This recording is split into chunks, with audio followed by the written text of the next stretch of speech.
Hey guys, it's Nagpal for iGyaan, and today we're going to be unboxing and taking a look at the new LG G Flex. Now this phone is priced at a price of rupees 69,990 rupees. That's actually more than $1,000 US, and it's available in the US for slightly lower than that, around the $900 price mark. But let's not waste time. This is one of the first flexible smartphones available in the smartphone category. It's the flexible G Flex, and it comes with a OLED display. It's a plastic OLED display. So let's not waste any more time. The company's also not stopped any quarters and ensure that everyone knows that this is a flexible device. So the box is also sort of curved in the shape of the device. So let's quickly get it out. Let's get out the device itself. So this is the G Flex. You guys have seen it before, and I have seen it before. So I'm going to put it to the side for the time being. It sort of does the little dance. And let's go further in. Inside the box you get in-ear quad beat headphones with covers. You also get a user guide or a quick start guide. You get a standard USB to micro USB data cable and standard wall charger. Now in the Indian version or the final version that you get, you might not get this charger. You'll actually get an Indian pin system charger. But in case you do get this one, it's a pretty impressive solid looking charger. You have a USB port on one side. And last but not the least is the SIM removal tool, which is shaped in a form of a G with a pin at the bottom to remove your SIM card. So that's everything from the box. Let's take a quick look at the device itself.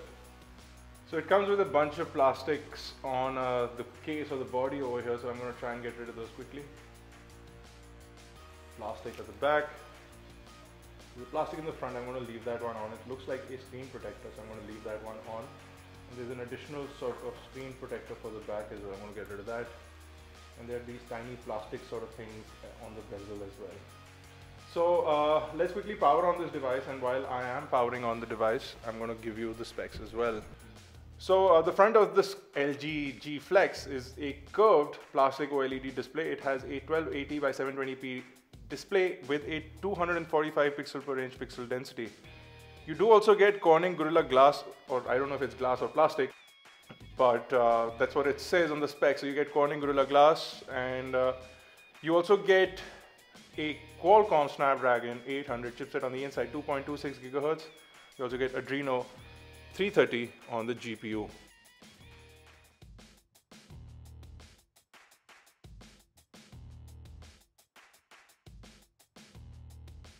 Now if you look at the front over here, you have a 2.1 megapixel camera, you have the earpiece and a couple of sensors, and the Android buttons are at the bottom of the display, so no touch capacitive buttons. They are on-screen buttons for the device. Nothing on the right hand side. On the top is a noise cancelling microphone, on the left side is the SIM card slot, and on the bottom is the 3.5mm headphone jack, the main microphone, and the micro USB charging as well as data syncing port. On the back is where the magic happens. You have the power button, just like the G2, and you have your volume rockers. You have the 13 megapixel camera, which does do 1080p at 60 frames per second. You also have LED flash, and you have the speakerphone over here, the LG logo. On the inside is a 3500 milliamp hour battery, which is also in this curved fashion. So if you do press this phone down, the battery also flexes with the plastic OLED display. So let's quickly take a look at this device, and we're going to set it up and see what the interface looks like. So as in setting up the device, you can see that you can actually customize the buttons as per your requirement. So if I want the back button on the left, or if I want the back button on the right, just like in the case of the G2, my home screen buttons can be customized. I don't know if it will give me 4 button options like it did on the G2, but I have the 3 button layout which I can customize as per my requirement. If I put it on the right, it's like the Samsung layout, so I'm going to do that and get this done. So this continues to have the knock-on, knock-off display technology that we saw on the G2, so I can knock on the screen as well as knock off the screen, so that's good.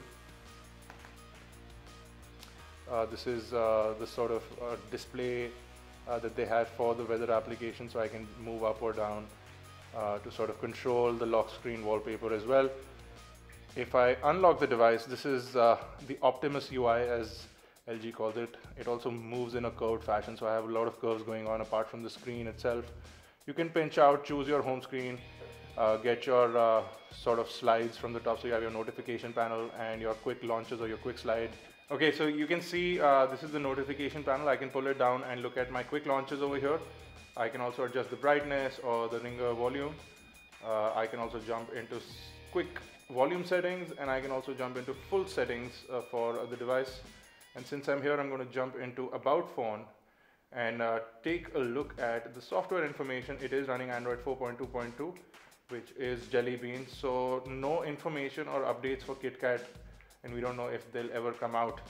If we look at basic set of things, the dialer is pretty generic, pretty standard when it comes to LG's dialers. And if we look at messaging over here as well, we'll see a very familiar LG sort of keyboard layout over here. You can probably get continuous input in here. If we jump into settings, for example, we should be able to get a continuous input, which is called path input on LG. What I'm going to do is I'm going to jump into the internet browser and take a look at our website as well.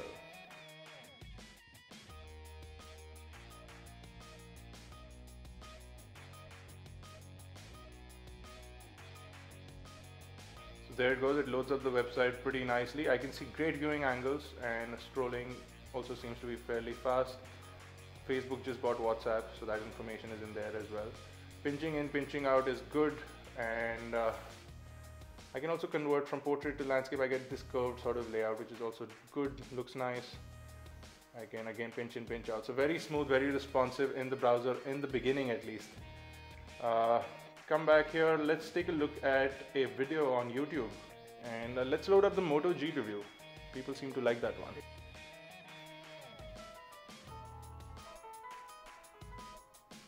What's happening, guys? It's Nagpal, and we're going to be reviewing the new Motorola Moto G.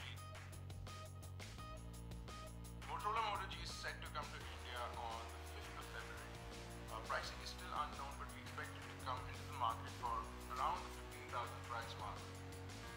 The 16GB width. Even though on camera the screen looks a little washed out, it's actually much better than the prototype we saw, and the colors are actually great.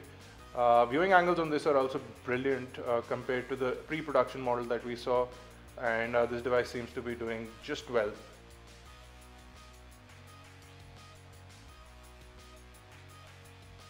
Now we're going to be putting it through its paces, doing gaming, benchmarks, and the works on this device as well. And we're going to be checking out the camera on this as well. Of course, we're going to be doing a bunch of stress tests on the flexibility as well as the back of the device, which is supposedly a scratch-resistant back panel, which does have that flexible feel. The device can actually take a weight of up to 40 kgs on the top, so it can be pressed into a flat form, and it should return to form as well. And the back panel does have this special self-healing paint, which will absorb sort of minor scratches and minor scuffs and return to its original sort of design or the original color, sort of ignoring the scratches on the device. So we'll be back with more videos for the LG G Flex, so stay tuned for that. If you have any questions, queries, do leave them in the comment section below. Do check us out on iGyaan.in. Capture us on Facebook, Twitter, Google+. Make sure you subscribe to us on YouTube, youtube.com/iGyaan, youtube.com/iGyaanTV for iGyaan Networks. This has been Nagpal. Thank you guys for watching.